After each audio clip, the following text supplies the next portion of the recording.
اور گزشتہ جمعہ میں ہم صلح حدیبیہ تک پہنچے تھے۔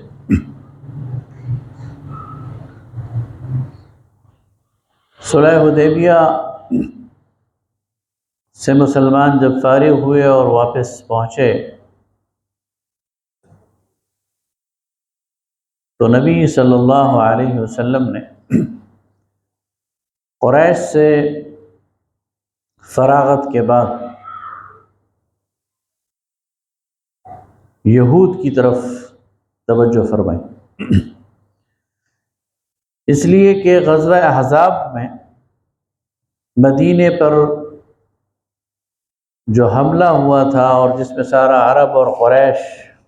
آئے تھے، اس کے پیچھے ماسٹر مائنڈ یہود تھے۔ یہود نے بنو غطفان کو اور قریش کو ابھارا بھی تھا اور سرمایہ کاری بھی کی تھی، لہذا جب تک یہود کا یہ ناسور یہ جزیرۃ العرب میں قائم تھا، جزیرۃ العرب میں امن قائم نہیں ہو سکتا تھا۔ تو سب سے پہلے تو رسول اللہ صلی اللہ علیہ وسلم نے یہ اتحاد توڑا اور قریش کو اپنے ساتھ ایک معاہدے میں باندھ دیا 10 سالہ جنگ بندی کا، اور پھر آپ نے یہود کی طرف توجہ کی۔ یہود اس وقت خیبر میں جمع تھے، خیبر میں 7-8 قلعے تھے اور اس میں یہ چھوٹا سا شہر تھا جس میں سارے یہود آباد تھے۔ تو 7 ہجری کو، ہجرت کے 7ویں سال، نبی صلی اللہ علیہ وسلم نے خیبر کی طرف قصد کیا، اور جو لوگ آپ کے ساتھ بیعت رضوان میں شامل تھے 1400 صحابہ، انہیں لے کر آپ نے خیبر کی طرف کوچ کیا۔ خیبر میں چند دن، 15 دن، 17 دن کچھ کم و بیش مسلمان رہے، اور چند جگہوں پر سخت مزاحمت کی یہود نے، اس لیے کہ یہ ان کا آخری ٹھکانہ تھا اور انہوں نے پوری قوت لگائی اپنا دفاع کرنے کا۔ نبی صلی اللہ علیہ وسلم نے ایک دن فرمایا کہ کل میں ایسے شخص کو علم دوں گا، جھنڈا اور قیادت سونپوں گا، جس سے اللہ بھی محبت کرتا ہے، اس کے رسول بھی، اور وہ بھی اللہ اور اس کے رسول سے محبت کرتا ہے۔ صحابہ کرام رضوان اللہ تعالیٰ علیہم اجمعین کے درمیان تجسس پیدا ہو گیا کہ یہ اعزاز کسے ملے گا، اور پھر اگلے دن رسول اللہ صلی اللہ علیہ وسلم نے فرمایا علی کہاں ہے؟ نظر نہیں ہے۔ تو بتایا گیا کہ وہ اپنے خیمے میں ہے، اور وجہ یہ ہے کہ وہ آشوب چشم ہوا ہے، ان کی آنکھیں دکھ رہی ہیں۔ تو آپ نے فرمایا بلاؤ، حضرت علی رضی اللہ تعالیٰ عنہ کو اپنے خیمے سے بلایا۔ رسول اللہ صلی اللہ علیہ وسلم نے اپنا لباب دہن ان کی آنکھوں پر لگایا، اور وہ پھر فرماتے ہیں ساری زندگی میری آنکھوں کو تکلیف نہیں ہوئی۔ سخت سردی تھی اور حضرت علی نے ایک معمولی کرتا پہنا ہوا تھا، تو رسول اللہ صلی اللہ علیہ وسلم نے انہیں ایک قمیض دی یا کرتا دیا تاکہ جسم کو گرم کرے، اور انہیں فرمایا جاؤ اور لشکر کو لے کر مقابلہ کرو۔ وہاں سے جو یہود کا سردار تھا مرحب، اس کے بارے میں مشہور تھا کہ یہ 1000 بندوں سے زیادہ طاقتور ہے۔ جب اس کا آمنا سامنا ہوا حضرت علی سے تو ایک ہی بار میں اس کو کاٹ کر رکھ دیا، اور یہ ایک کام ایسا ہوا کہ اس سے جو یہود پر روب طاری ہوگا، ان کا کیسے مقابلہ کریں گے، اور اس کے نتیجے میں اللہ تعالیٰ نے اسی دن مسلمانوں کو فتح عطا کی۔ یہود اتنے گھبرائے کہ وہ اپنے بچوں اور خواتین کو چھوڑ کر بھاگ گئے،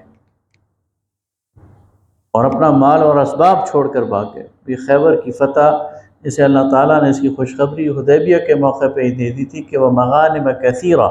اللہ تعالیٰ تمہیں بہت زیادہ مال غنیمت دے گا۔ تو مسلمانوں کے ہاتھ باغات آئے، مسلمانوں کے ہاتھ جانور آئے، مسلمانوں کے ہاتھ کھانے پینے کی چیزیں آئیں، غلہ اناج۔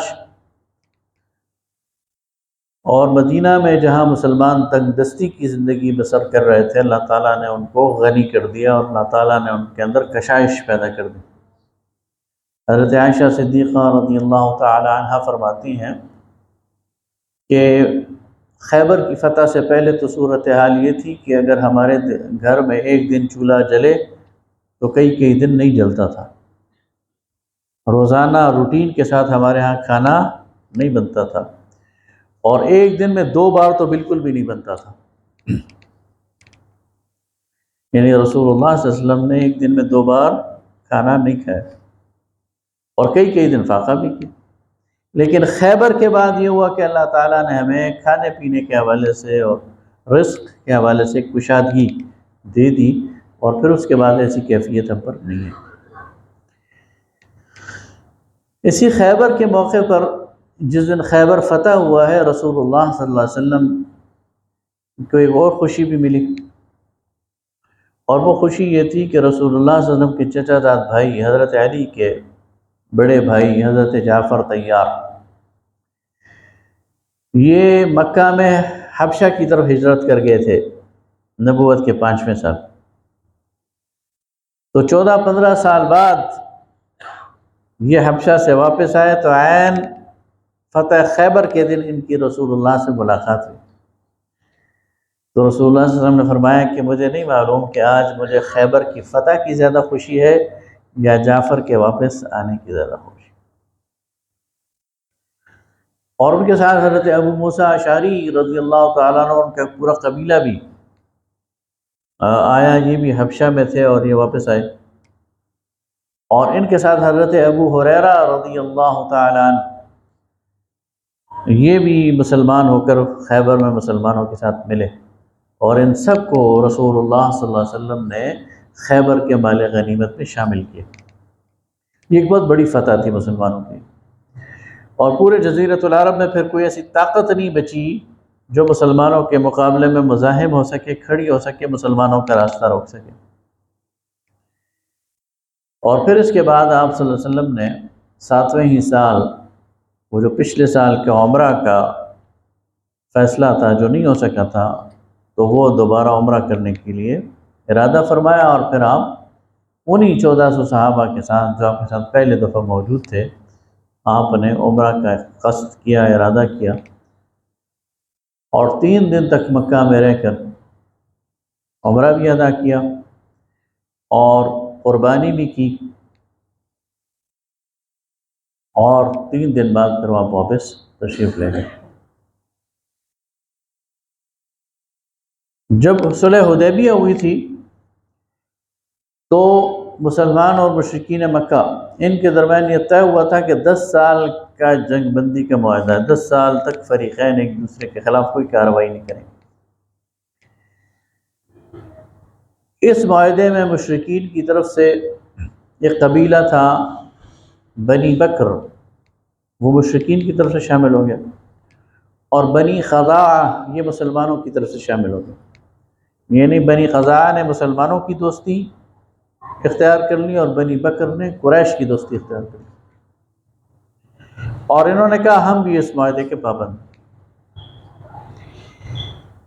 لیکن اللہ تعالیٰ کے اپنے منصوبے، بنی بکر کو شرارت سوجی اور انہوں نے بنی خزاعہ پر حملہ کر دیا، اور قریش نے ان کی مدد کی۔ بنی خزاعہ کے لوگ آئے مدینہ، انہوں نے واویلا مچایا کہ ہم آپ کے حلیف ہیں، اور قریش کے حلیف نے ہم پر حملہ کر دیا۔ نبی صلی اللہ علیہ وسلم نے فرمایا کہ صبر کرو، حوصلہ کرو، اور جنگ کی تیاری شروع کر دی۔ یہ گویا نبی صلی اللہ علیہ وسلم نے اعلان جنگ سمجھ لیا قریش کی طرف سے، کہ قریش نے خود معاہدہ توڑ دیا، اور بہت خاموشی کے ساتھ جنگ کی تیاری کر کے مسلمان مکہ کی طرف گئے، اور مشرکین مکہ کو اس وقت اطلاع ہوئی جب مسلمان مضافات مکہ میں پہنچے۔ اب اگر وہ مقابلہ کرنا چاہتے بھی تو نہیں کر سکتے تھے۔ مسلمانوں کے ساتھ نبی صلی اللہ علیہ وسلم کی قیادت میں 10,000 صحابہ موجود تھے، اور آپ صلی اللہ علیہ وسلم نے فرمایا کہ ہر 4 افراد مل کر آگ جلائیں۔ تو آپ دیکھیں گے کہ پوری وادی کے اندر آگ کے علاوہ روشن ہوگی۔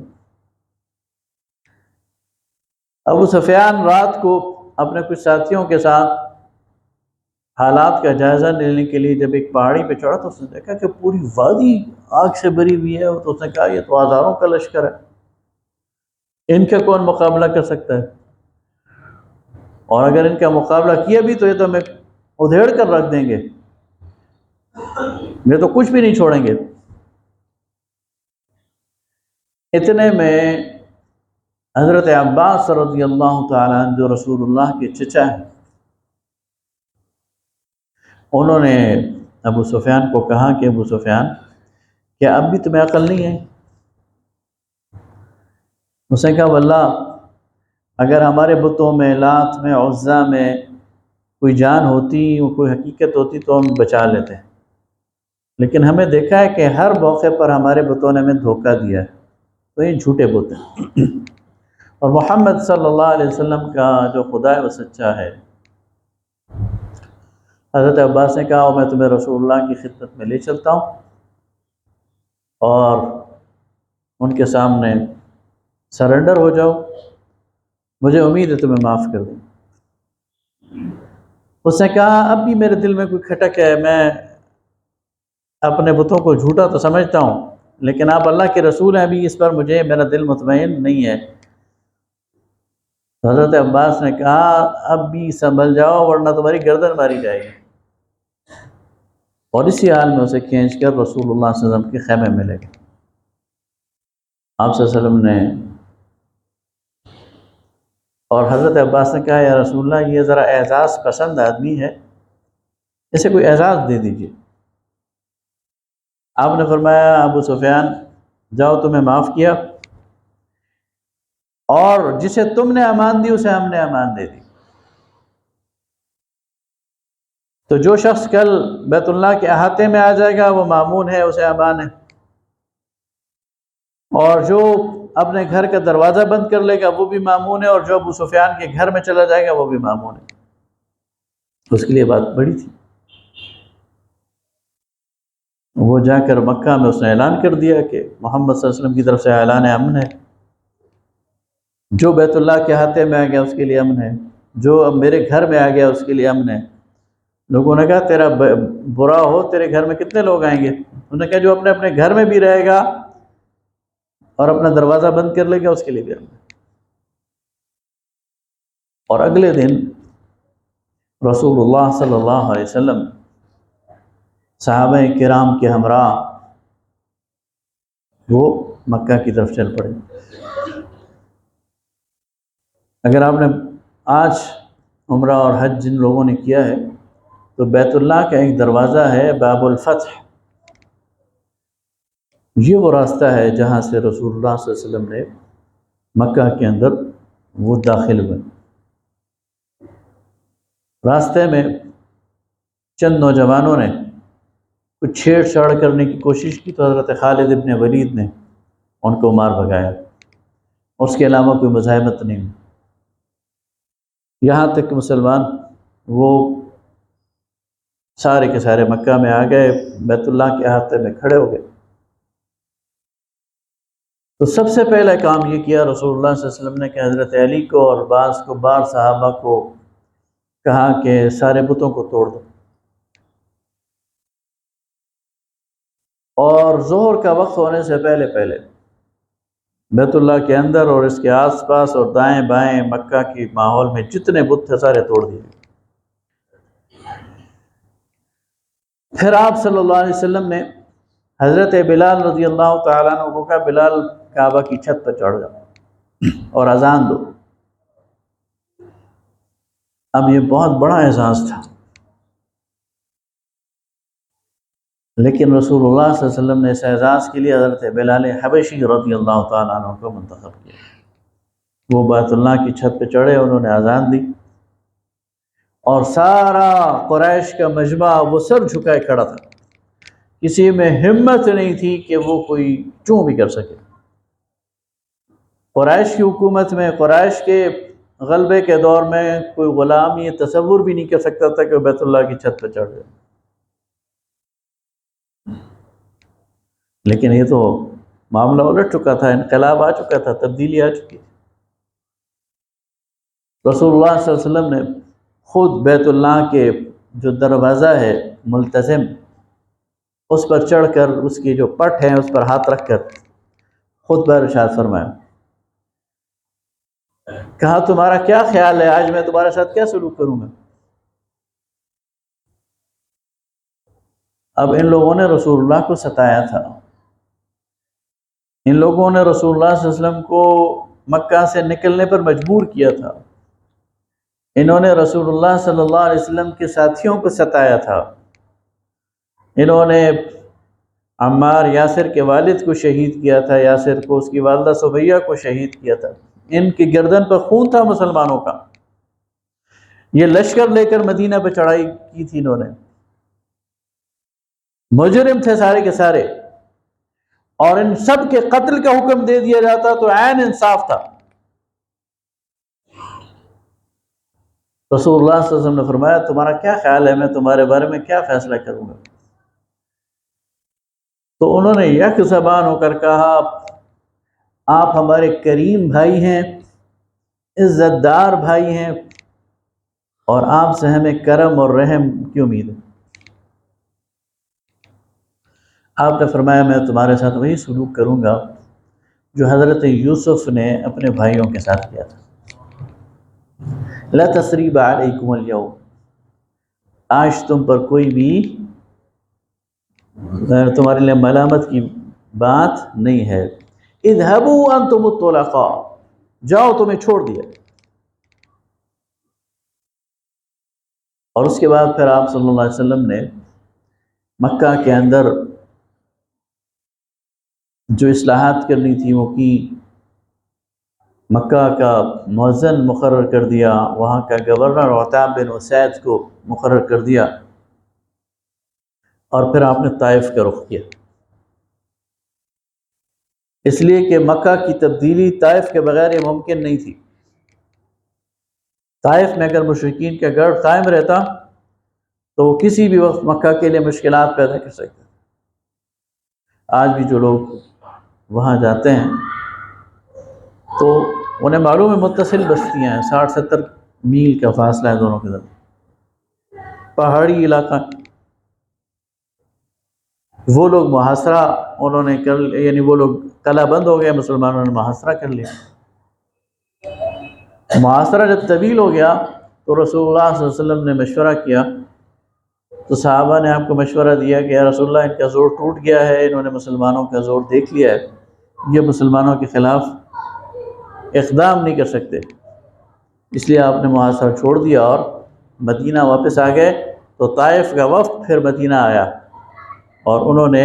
رسول اللہ صلی اللہ علیہ وسلم کے ہاتھ پر اسلام قبول کیا۔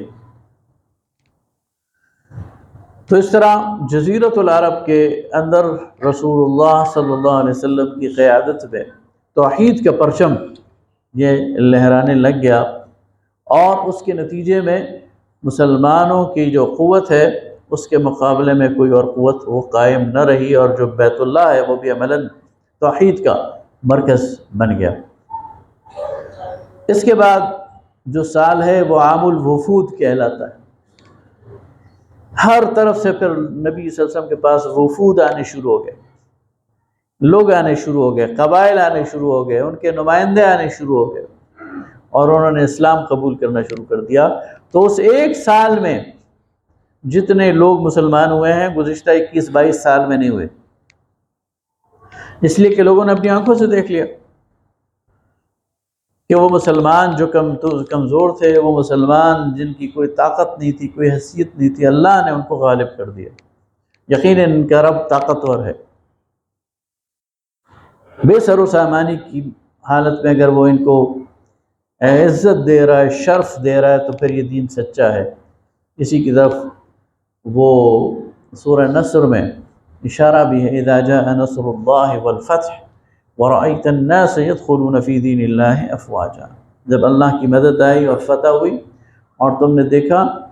کہ لوگ اللہ کے دین میں جوق در جوق شامل ہو رہے ہیں، فوج در فوج شامل ہو رہے ہیں۔ فسبح بحمد ربک واستغفر انہ کان توابا، بس آپ اپنے رب کی تسبیح کیجئے اور استغفار کیجئے، بے شک وہ بہت زیادہ توبہ قبول کرنے والے۔ اس صورت پر صحابہ کرام خوش ہو رہے تھے۔ حضرت ابوبکر صدیق رضی اللہ تعالیٰ عنہ کے بارے میں آتے وہ رونا شروع ہو گئے۔ تو کسی نے پوچھا اس میں تو اللہ نے فتح کی خوشخبری دی ہے، تو آپ نے فرمایا فتح کی خوشخبری کے ساتھ ساتھ اللہ نے مشن کی تکمیل کا بھی ذکر کر دیا ہے۔ اب رسول اللہ کے تھوڑے دن ہمارے ساتھ، آپ کا کام مکمل ہو گیا ہے، اب اللہ آپ کو اپنی طرف بلا لے گا اور ہمارے درمیان نہیں رہیں گے، بس آپ کا وہ دور تو ختم ہو رہا۔ اسی دوران یہ جو 9واں سال ہے، رسول اللہ صلی اللہ علیہ وسلم کو اطلاع ملی کہ جو رومی سرحد شام، وہاں پر روم کا جو بادشاہ قیصر، اس نے فوجی نقل و حرکت شروع کر دیے، اور انفیکٹ اس کا جو خیال تھا وہ یہ تھا کہ وہ مدینہ پر حملہ کر دے۔ اس سے پہلے غزوہ موتا میں اور اس سے مسلمانوں کے ساتھ اس کی جو جنگ ہوئی، تو اسے اندازہ ہو گیا کہ یہ ایک قوت بن رہی ہے، اس کو کچلنا چاہیے۔ تو اس سے پہلے کہ وہ مدینہ پر حملہ آور ہوتا، رسول اللہ صلی اللہ علیہ وسلم نے فیصلہ کیا کہ مسلمان جا کر اس سے مقابلہ کریں۔ یعنی یہ جنگی حکمت عملی تھی کہ جنگ مدینہ کی طرف آنے کے بجائے جنگ ان کے علاقے میں لڑی جائے، اور یہ ایک بہت بولڈ فیصلہ تھا، بہت جاندار فیصلہ تھا، اور ظاہر ہے آپ اللہ کے رسول تھے۔ آپ صلی اللہ علیہ وسلم نے 30,000 کا لشکر ترتیب دیا، اور اس 30,000 کے لشکر کو ترتیب دیتے ہوئے اس وقت ظاہر ہے مسلمانوں کے پاس اتنے وسائل تو نہیں تھے، اور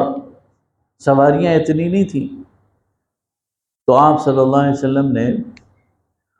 صحابہ کرام کی مجلس میں اپیل کی کہ اس موقع پر اللہ کے راستے میں خرچ کرو، اور اس موقع پر صحابہ کرام رضوان اللہ تعالی علیہم اجمعین نے پھر ایک تاریخ رقم کی ہے۔ کوئی ایسا صحابی بھی تھا جس نے ساری رات مشقت کی، مزدوری کی، اور صبح اسے جو مزدوری ملی، اس میں جو کھجوریں ملی، اس نے وہ لا کر دے دی۔ یہ میرے بس میں تو یہ تھا، یہ 1 کلو 2 کلو کھجوریں ہیں، یہ لے لو۔ اور کچھ ایسے بھی تھے جیسے کہ حضرت ابوبکر صدیق رضی اللہ تعالیٰ عنہ کے بارے میں آتا ہے کہ انہوں نے اپنے گھر کا سارا سامان اور جو کچھ ان کے پاس مال و متاع موجود تھا وہ لا کر رکھ دیا۔ روایات میں آتا ہے کہ اپنے گھر کی دیوار پر اس طرح ہاتھ مار کر کہ کوئی سوئی بھی اگر کسی کونے میں ہے نا تو وہ بھی نہ بچے، وہ بھی نکال کر لا کر،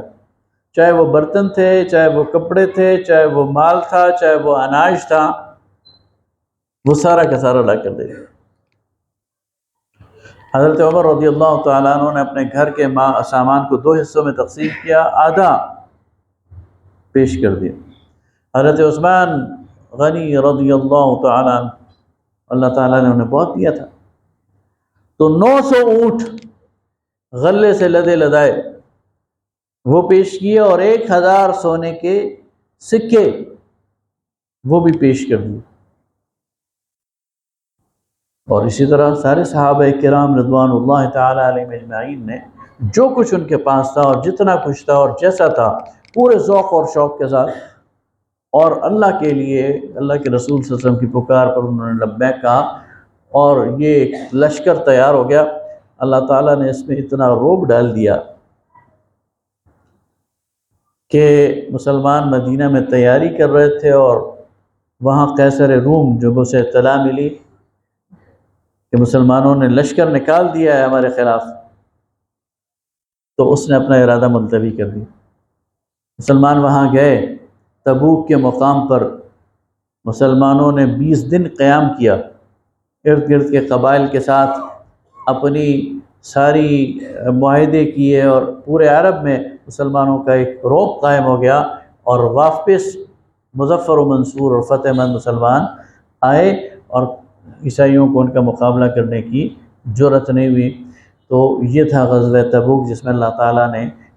مسلمانوں کو کامیابی عطا فرمائی۔ وآخر دعوانا الحمدللہ۔